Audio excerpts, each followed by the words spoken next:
Muy buenos días a toda la audiencia de Cuidando tu Bebé.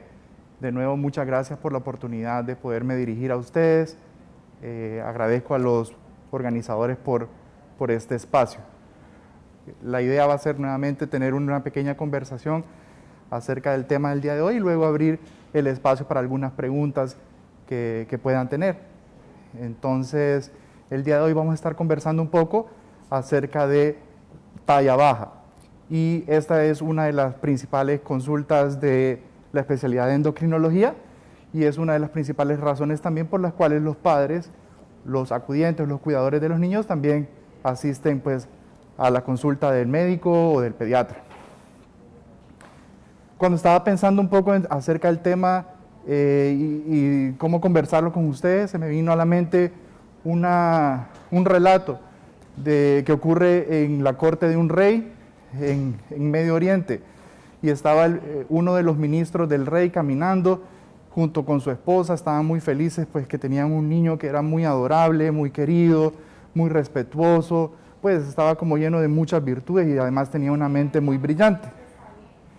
Y le dice la mamá al papá: lo único, lastimosamente, pues parece que es como muy pequeño. Y el papá le responde: pero mira lo brillante y lo inteligente que es. Y la mamá luego le dice: pues sí, tienes razón.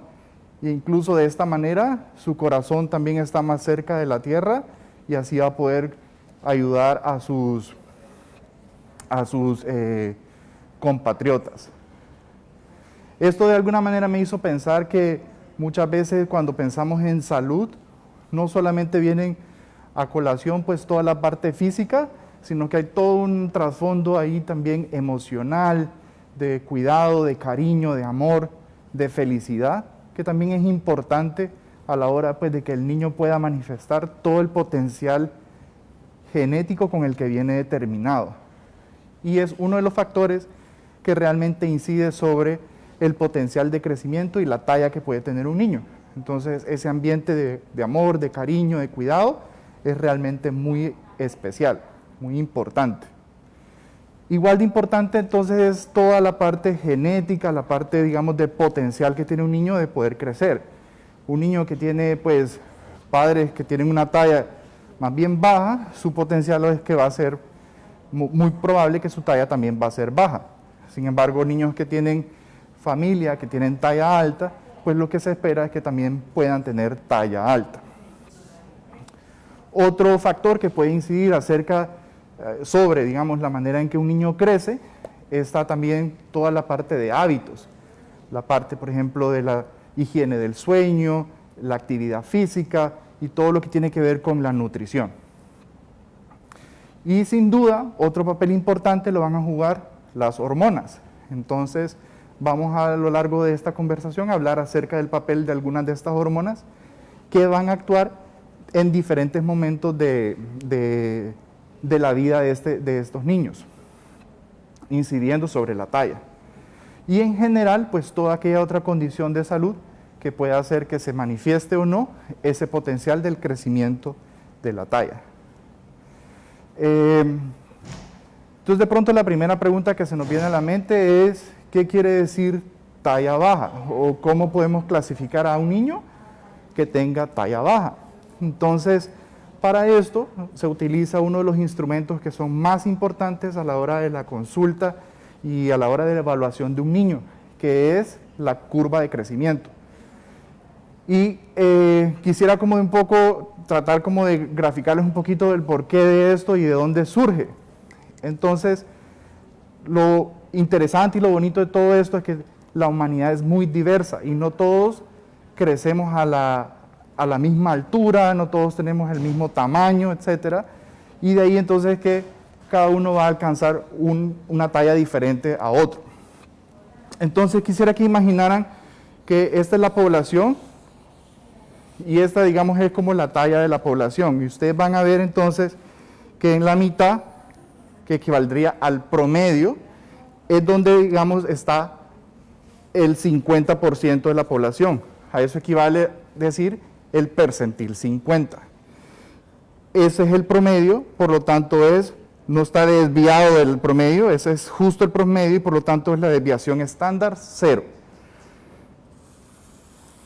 Ahora, otros niños van a alcanzar esta estatura por acá, por ejemplo, que va a ser menos una desviación estándar, que equivaldría más o menos al percentil 15, y otros niños lo van a hacer por acá, a menos 2 desviaciones estándar, que equivaldría al percentil 3. Talla baja, entonces, que serían todo aquel niño que está en esta zona, es decir, que no alcanza a tener una talla que llega al percentil 3 o a menos 2 desviaciones estándar. Usualmente esta no es la gráfica que nosotros encontramos en la consulta. De pronto ustedes están más familiarizados con la gráfica en la cual se maneja manera de curvas. Entonces, en esa gráfica, usted tiene por acá la estatura en centímetros y por acá tiene en años. ¿Sí? Y entonces tiene una curva o diferentes curvas que equivalen a lo que les estaba graficando anteriormente con la gráfica de la campana. Este sería el percentil 3 o menos 2 desviaciones estándar. Entonces, un chico, por ejemplo, imaginariamente, vamos a ponerlo hipotéticamente, que tenga, digamos, 2, 4 añitos, que tenga una talla que está más o menos como en 80 centímetros, por ejemplo acá, entonces estaría más o menos acá. Su crecimiento, pues su talla estaría por acá. Y como pueden ver, está por debajo del percentil 3, por debajo de menos 2 desviaciones estándar, y esto haría que se clasificara como un niño con talla baja. Entonces, como pueden ver, la curva de crecimiento es un instrumento muy importante que nos permite poder ver dónde se sitúa el crecimiento de un niño. Pero lo interesante del crecimiento es que no es algo que es estático, que no es algo que ocurre como una fotografía, sino que es más bien como un video que está continuamente cambiando. Y es un proceso bastante complejo. Por lo tanto, es mucho más informativo cuando usted tiene más de un punto en esa gráfica y puede observar cuál ha sido la trayectoria o el comportamiento que tiene la talla de este individuo. Entonces, el día que, por ejemplo, si llega a suceder que ustedes necesitan una valoración por la talla, llevar la curva de crecimiento es realmente muy importante a la hora de ir al control con su pediatra o al control con el endocrinólogo. Entonces, recuerden siempre llevar ese instrumento. La otra es tratar de que en la gráfica tengan más de una medición. Por eso que les explicaba que esas mediciones cambian en el tiempo. Entonces, por ejemplo, un niño que, digamos, a los 2 años estaba por acá y ahora a los 4 está acá, quiere decir que bajó su crecimiento, y esa es una situación, ya no solamente es una talla baja, sino que la trayectoria o la velocidad con la que ese niño crecía también ha disminuido. Y ese es otro criterio, digamos, a la hora de pensar en la talla baja, es cuando empiezan a cruzar percentiles o curvas de crecimiento. Cuando empiezan a cruzar más de 2 de esas curvas, ese es un signo de alarma de que algo hay que investigar y algo está sucediendo. Recientemente tuvimos también en este espacio un conversatorio acerca de la inapetencia, y en ese conversatorio hablaron acerca de un concepto que se llama velocidad de crecimiento, y es decir, la cantidad de centímetros que crece un niño o una niña, pues, en un espacio de 6 meses a 12 meses, es decir, de medio año a un año. Y esa velocidad con la que va creciendo el niño también le permite apreciar cómo está ese crecimiento. Cuando esa velocidad de crecimiento, utilizando una curva parecida, se sitúa por debajo también de 2 desviaciones estándar para el sexo y para la edad, también es otro criterio de talla baja. Entonces, en resumen, podríamos decir que un niño que crece por debajo del percentil 3 o por debajo de menos 2 desviaciones estándar para la curva de crecimiento de su edad y sexo, constituiría uno de los criterios de talla baja. Otras cuestiones que nos harían pensar que ese crecimiento está siendo anormal es cuando la velocidad de crecimiento también es muy lenta y está por debajo del percentil 3 o de -2 desviaciones estándar en el lapso de 6 meses a 12 meses. O cuando el niño empieza a desacelerar y empezar a cruzar percentiles hacia abajo, cruzando sobre todo 2 de estos percentiles. Vuelvo entonces a decir la importancia de este instrumento. No solamente me permite monitorear el crecimiento, evaluarlo, interpretarlo, sino también hacer proyecciones. Cuando usted ve la gráfica en el sentido hacia arriba, lo que básicamente están haciendo es comparar a ese niño con otros niños de la misma edad y sexo. Pero también en esta gráfica, en la parte final de la gráfica, van a ver unas medidas en centímetros que equivaldría a la proyección del crecimiento en la talla adulta. Y esa proyección de esa talla adulta se conoce como talla media familiar, que de alguna manera es el promedio de la estatura de la madre con el padre y da un sentido de cuál es el potencial que tiene ese niño para crecer. Entonces, en este sentido, comparamos al niño con otros niños y en este sentido, comparamos al niño en relación con sus padres. Y eso de pronto es otra estimación mucho más contextualizada, porque solamente ese niño tiene ese potencial de herencia. Los otros niños con los cuales la curva está comparando no tienen la misma herencia que tiene este niño en particular. Entonces, la gráfica me permite compararlos con la otra población de la misma edad y género y compararlo con el potencial de crecimiento de acuerdo a los padres.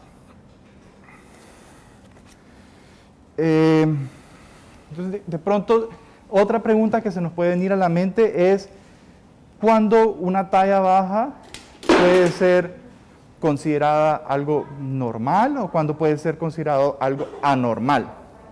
Entonces, por ejemplo, dentro de la talla baja que podría ser considerada normal, tenemos dos variantes. Una variante es cuando el niño tiene una herencia de padres que tienen una baja estatura, es decir, que la talla al final, la talla adulta o proyectada o esa talla media familiar está cercano al percentil 3 o está por debajo del percentil 3.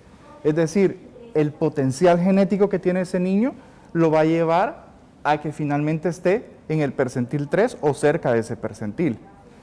Y por lo tanto, pues, con todas las condiciones de salud, todo este ambiente feliz y digamos de cuidados que les estaba explicando, van a hacer que manifieste su potencial, que es el percentil 3. En ese sentido, digamos, la trayectoria de crecimiento va a seguir muy cercano al percentil 3 y va a llegar finalmente a la talla adulta. Y a eso se le conoce como talla baja familiar. Y es simple y sencillamente un niño que está cumpliendo su patrón de crecimiento normal. Existe otra variante en la cual un niño puede también tener una talla baja, es decir, creciendo por debajo del percentil 3, que se conoce como un retraso constitucional del crecimiento. Este retraso constitucional es mucho más frecuente en los niños que en las niñas. Y una de las características que tiene es que hay herencia en la familia de que la gente madura de manera tardía en cuanto a su pubertad.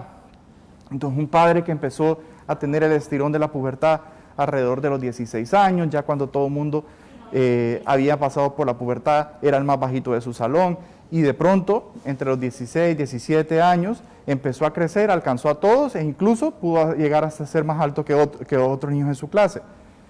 Eso, por ejemplo, esa historia es muy sugestiva cuando un niño tiene una talla por debajo del percentil 3, con una buena velocidad de crecimiento, no se va quedando en la curva, y hay herencia en la familia de que ya sea el padre o la madre maduraron en su pubertad de manera tardía.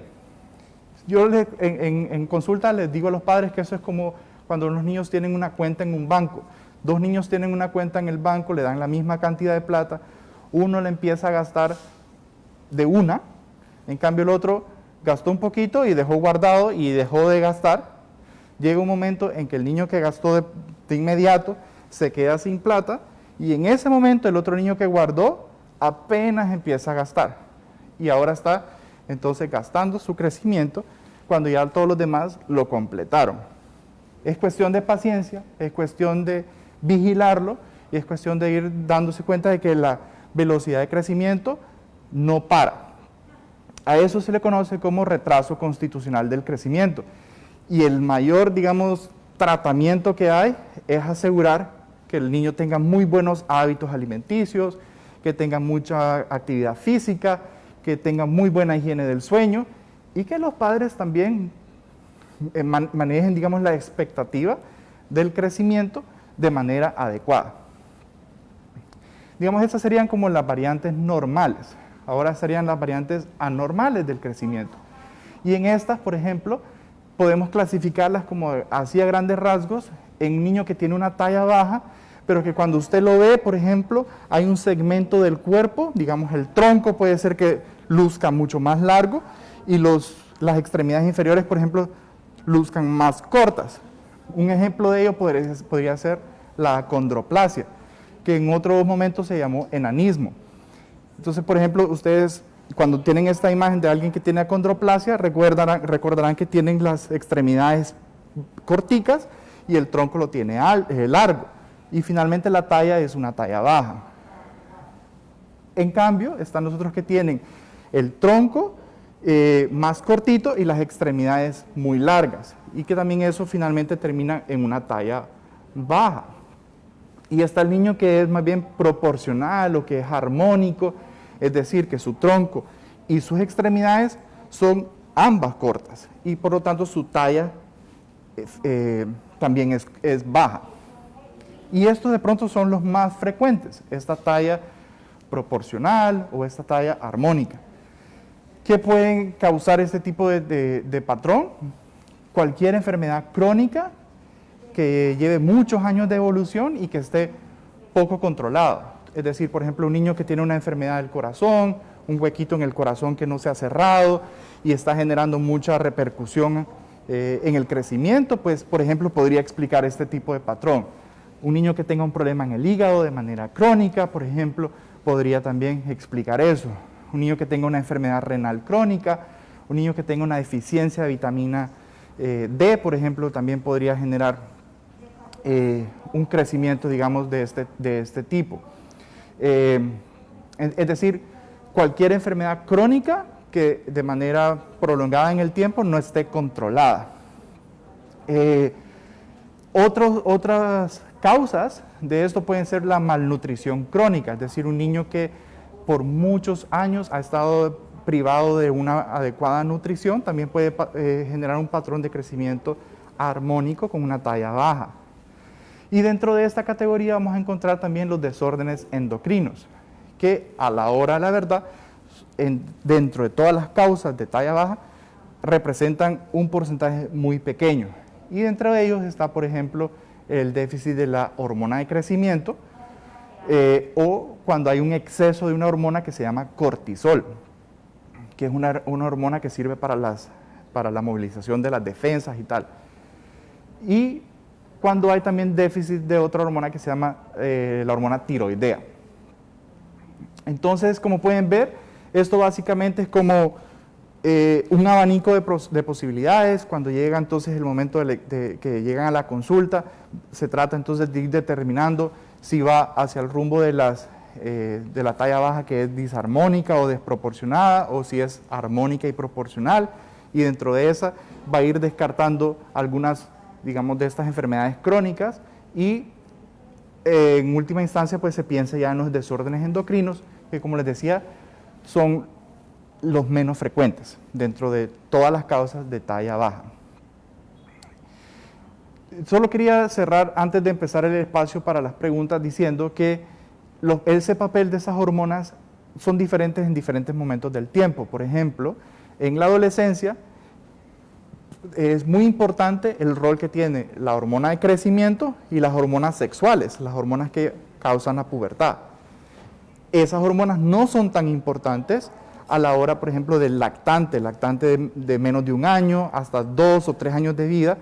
Lo más importante ahí, en realidad, son la nutrición que le aportan la familia, los cuidados que tiene la familia y una cierta contribución de la hormona tiroidea.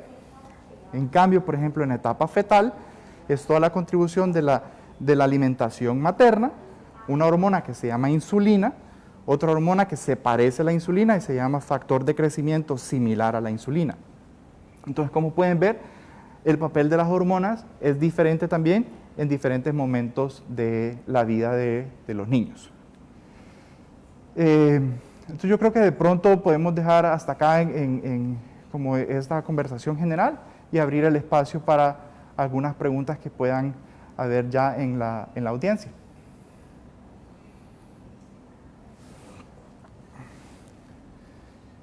Listo, entonces tenemos una primera pregunta que dice: ¿qué efectividad tendría el uso de la hormona de crecimiento en un niño con talla baja genética? Esta es una pregunta muy interesante porque nos lleva también a explicar un poco cuáles son las indicaciones en Colombia para el tratamiento de estas condiciones. Entonces, en Colombia está aprobado el uso de la hormona de crecimiento para un trastorno genético particular que se llama el síndrome de Turner, que usualmente pues se manifiesta en niñas, es una causa de talla baja genética en niñas y constituiría en el momento actual en Colombia como la única indicación de tratamiento con hormona de crecimiento. Para las otras causas que no se asocian con déficit de hormona de crecimiento y son de causa genética, no hay indicación del tratamiento con hormona de crecimiento. Otra pregunta es si la alimentación y el sueño inciden en el crecimiento del niño, y la respuesta es categóricamente sí, porque esto es básicamente como el sustrato o como digamos que usted quiere construir una casa, necesita ladrillos para poder hacerlo. Entonces esos ladrillos realmente son la alimentación, el sueño, la actividad física, y son hábitos que en la familia debemos tratar de trabajar para que sean adecuados y que potencien esa herencia que tiene ese niño en cuanto a su talla y su crecimiento. Lo ideal, por ejemplo, en relación con el sueño, es tratar que el niño que ya tiene su ciclo de sueño establecido, es que vaya a la cama por lo menos unas 3 horas antes de la medianoche, porque la hormona de crecimiento también se libera en picos, y en esa etapa es uno de esos picos más altos que hace la hormona de crecimiento, y eso hace también que tenga más, digamos, más efecto sobre el crecimiento. Otra pregunta es en relación con los suplementos alimenticios, y dice: ¿qué tan cierto es que al dar estos suplementos los niños detienen su crecimiento? He oído que si damos Pediasure por mucho tiempo, hace que no crezcan en estatura. Realmente yo creo que no hay una asociación directa entre dar estos suplementos y que se detenga el crecimiento, pero lo que puede estar pasando es que estos digamos, suplementos se pueden estar dando por otra causa, es decir, por ejemplo, un niño que tenga dificultades para ganancia de peso y como no tiene suficiente nutrición, suficiente alimentación, entonces también se ve comprometida su talla. Entonces la asociación ahí es más bien con la relación con el peso y no tanto por el uso del suplemento. Pregunta, dice: mi niña fue diagnosticada con hipotiroidismo, tiene 10 años, está en tratamiento con levotiroxina. ¿Cuál es el porcentaje de probabilidad que su estatura sea acorde a su edad y aproximadamente en cuánto tiempo deberían verse los resultados? Pues en ese caso, digamos, cuando el hipotiroidismo tiene una afectación sobre la talla que sea importante, es cuando el hipotiroidismo ha pasado mucho tiempo sin ser detectado y cuando, por ejemplo, a la hora también, digamos, en qué momento, pues tiene 10 años, también si tiene, por ejemplo, ya aparición de algunos cambios relacionados con pubertad. Si hay algunos cambios relacionados con pubertad y hubo déficit de la hormona de tiroidea, puede ser que en ese caso, pues, la talla sí se vea un poco más afectada, pero en general, una vez se empieza la terapia de reemplazo con levotiroxina, debe empezar a mejorar la velocidad de crecimiento y tratar de llegar a la talla adulta. Eso, hay maneras de tratar de determinar eso que en consulta médica pues se pueden utilizar. ¿A qué edad puedo hacer el examen de tiroides a un adolescente? Realmente no existe un consenso como tal en cuanto a qué momento hacer como una prueba de tamizaje o una prueba, digamos, para ver cómo está el tiroides como tal, pero sí cuando hay síntomas que sugieran una disfunción tiroidea o cuando hay, por ejemplo, algunos malos hábitos en cuanto a la alimentación o, por ejemplo, hay alguna preocupación acerca del el crecimiento y la talla, eso sería un buen momento también para poder medir las hormonas tiroideas. Entonces lo ideal de pronto en ese momento sería, mientras más pronto en la adolescencia, mejor. Pregunta es si la obesidad detiene el crecimiento en los niños. Y esta es muy interesante porque en realidad en la obesidad realmente lo que está pasando es que hay un exceso de nutrientes, un exceso calórico, más bien por así decirlo, y entonces eso hace que tanto el peso como la talla aumenten. Entonces en realidad lo que usualmente se ve en la obesidad, que es por causa exógena, es decir, por causa de una mayor nutrición o poco ejercicio y más sedentarismo, es que tanto el peso como la talla aumenten.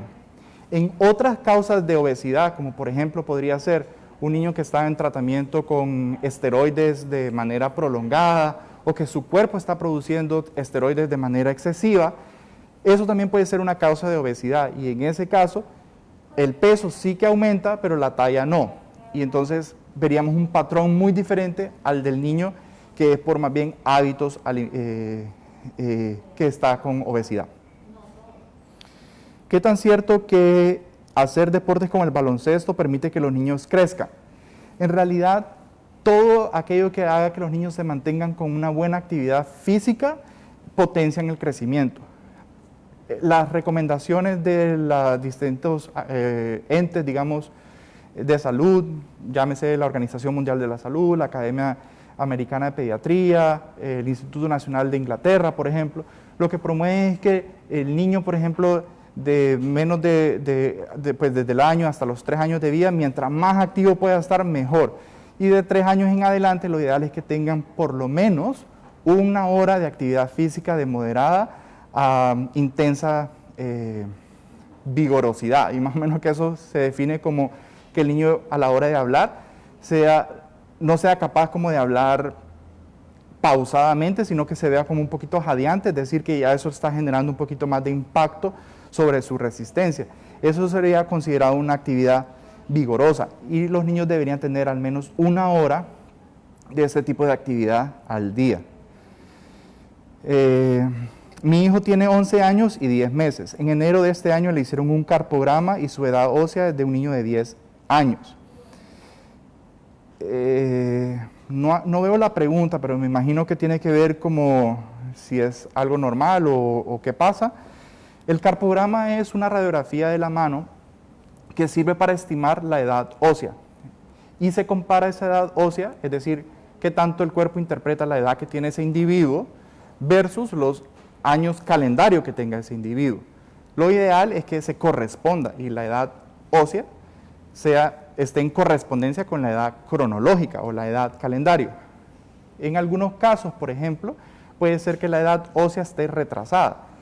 Es decir, el cuerpo interprete de alguna manera que es más joven de lo que usted es en cuanto a edad calendario. Eso es, por ejemplo, un hallazgo muy característico de ese caso que les decía del retraso constitucional del crecimiento. Pero también puede verse en otras afectaciones endocrinas, como por ejemplo el hipotiroidismo o en el déficit de hormona de crecimiento.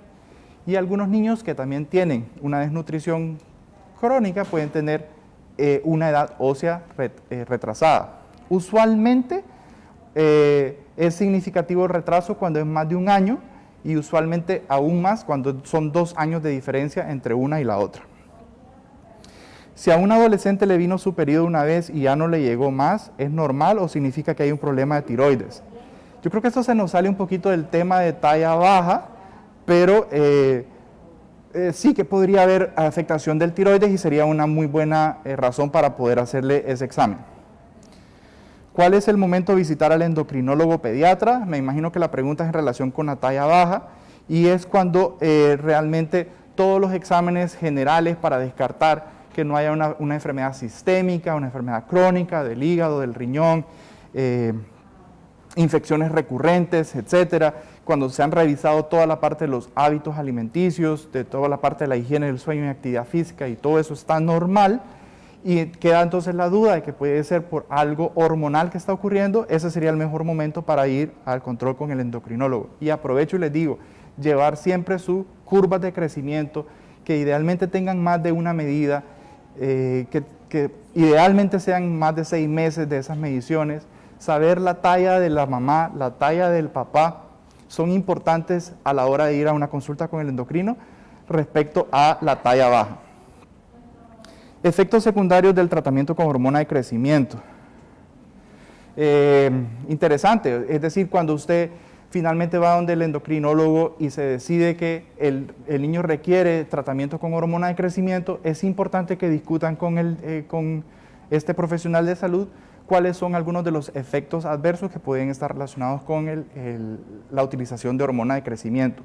La terapia con hormona de crecimiento es realmente una terapia bastante segura.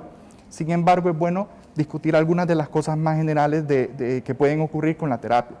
Uno de ellos tiene que ver con el control del azúcar en la sangre, y algunos niños pueden tener lo que se conoce como disglicemia, es decir, elevaciones del azúcar en la sangre, no necesariamente que lleguen al rango diabético. Usualmente se ve en niños que tienen malos hábitos o una tendencia a la diabetes, y se va monitoreando cuando va con el tratamiento y haciendo ajustes a la dosis de la medicación si empiezan a ocurrir. Otro aspecto que está relacionado con la terapia de hormona de crecimiento es que como empiezan a crecer más, algunos de los cambios que ocurren de manera normal en todos los niños, por ejemplo, todos los niños cuando empiezan la adolescencia tienen mayor riesgo de poder tener desviaciones de la columna vertebral, eso se conoce como escoliosis.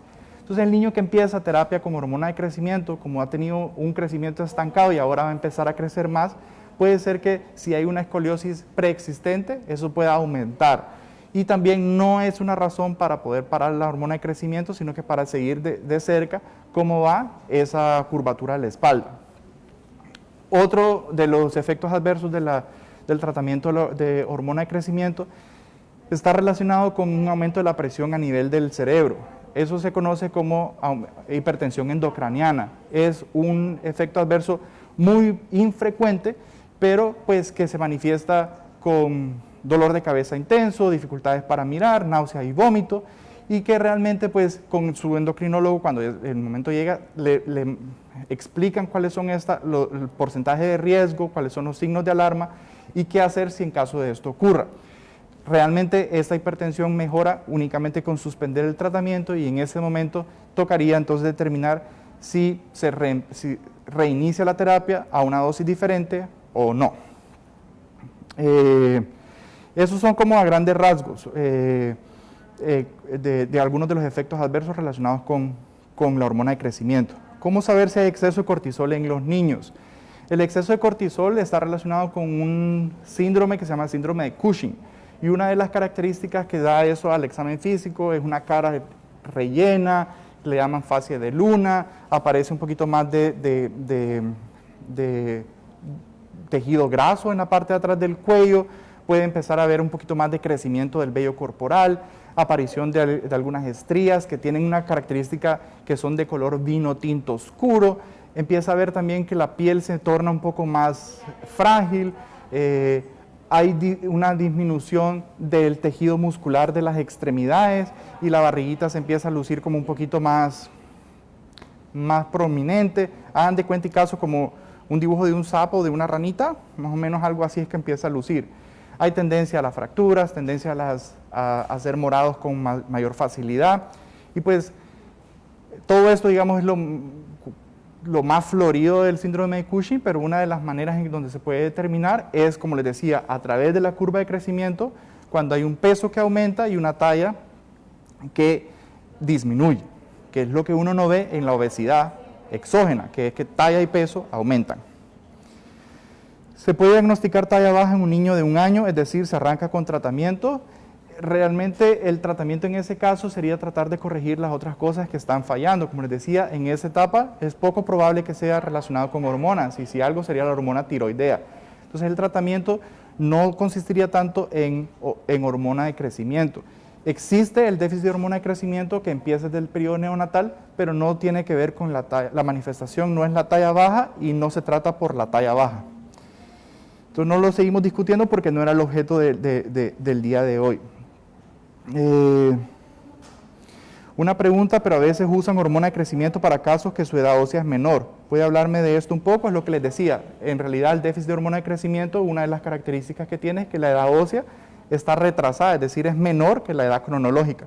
Y por lo tanto, en ese sentido, sí que podría haber, en el contexto de un déficit de hormona de crecimiento, sí que estaría indicado el tratamiento con esta hormona. Dice, mi hijo tiene 14 años, tiene un diagnóstico de talla baja por microadenoma hipofisario, déficit de hormona de crecimiento. ¿Es necesario tratamiento de hormonas de crecimiento cuando su estatura actual es de 1,55 centímetros? Entonces, esta es una pregunta interesante porque lo que nos está diciendo es un tumor que está en la hipófisis. La hipófisis es la glándula que queda atrás de los ojos, que es como la glándula central del organismo, en donde se producen una buena cantidad de hormonas que controlan a otras glándulas en el cuerpo. Y ahí es donde se produce la hormona de crecimiento. En este caso, la terapia de reemplazo hormonal con hormona de crecimiento está indicada y la pregunta es si es normal, hasta cuándo continúa el tratamiento. Y en ese sentido, la terapia con hormona de crecimiento no solamente tiene un impacto sobre el crecimiento, sino que tiene otros beneficios en el metabolismo, es decir, por ejemplo, en la distribución del tejido graso con el tejido muscular, que tenga un mejor perfil lipídico y protección cardiovascular, también tiene que ver sobre los niveles de energía, y entonces en ese momento, digamos, la indicación de continuar con la terapia con hormona de crecimiento no es tanto la talla, sino que potenciar estos otros efectos metabólicos que tiene la hormona de crecimiento. Y en ese sentido, pues ya sería, digamos, la misma indicación que tiene la terapia con hormona de crecimiento en el adulto, que ya no sigue creciendo, sino que es para estos otros beneficios. Además de los tratamientos con hormonas, ¿existen otros tratamientos para manejar esta condición? Y la respuesta es sí, porque lo que dijimos es que apenas un porcentaje muy pequeño está relacionado con las hormonas. El resto tiene que ver con hábitos, tiene que ver con herencia, tiene que ver con otras enfermedades sistémicas, y entonces el tratamiento sería el tratamiento de la enfermedad sistémica, mejorar los hábitos, y la otra es reconocer que es un patrón normal porque la herencia da para que sea bajito de estatura. ¿Hay algún tratamiento si la causa de talla baja es familiar? Esto es interesante porque realmente no habría tratamientos, sino que, pues, porque ese es el potencial que tiene el niño. El tratamiento, digamos, es preventivo en el sentido de asegurar que el niño tenga todas estas otras condiciones que le permiten crecer. Sin embargo, también hay que reconocer, y a la hora de hacer el examen físico y la evaluación, mejor dicho, a la hora de hacer la evaluación del niño con talla baja, es importante reconocer si hubo en las familias alguna causa que determinó talla baja en los padres. Por ejemplo, una madre que tuvo pubertad precoz se pudo haber quedado con una talla baja, y era una talla baja que pudo haber sido modificable, y no necesariamente entonces quiere decir que ahora el niño tiene que tener talla baja por esa causa que tuvo la mamá. Entonces, en principio, no hay más que tratamiento que permitir todas estas otras condiciones, pero sin olvidar que pudo haber otras causas de talla baja familiar. En caso de retraso por carpograma, ¿se puede utilizar la hormona de crecimiento? La hormona de crecimiento se indica en el caso particular del déficit de hormona de crecimiento, cuando su médico le hace unas pruebas específicas para determinar si realmente está produciendo esta hormona en menor cantidad. Un carpograma que está retrasado más de 1 o 2 años no es indicación de tratamiento de hormona de crecimiento, pero sí que es uno de los hallazgos que se ve cuando hay déficit de hormona de crecimiento, pero solo y exclusivo no hace el diagnóstico de déficit de hormona de crecimiento, y por lo tanto no sería la indicación para empezar el manejo con esta terapia. Bueno, entonces muchísimas gracias. Yo creo que hasta aquí eran las preguntas que teníamos. De nuevo, gracias por su tiempo y por su atención.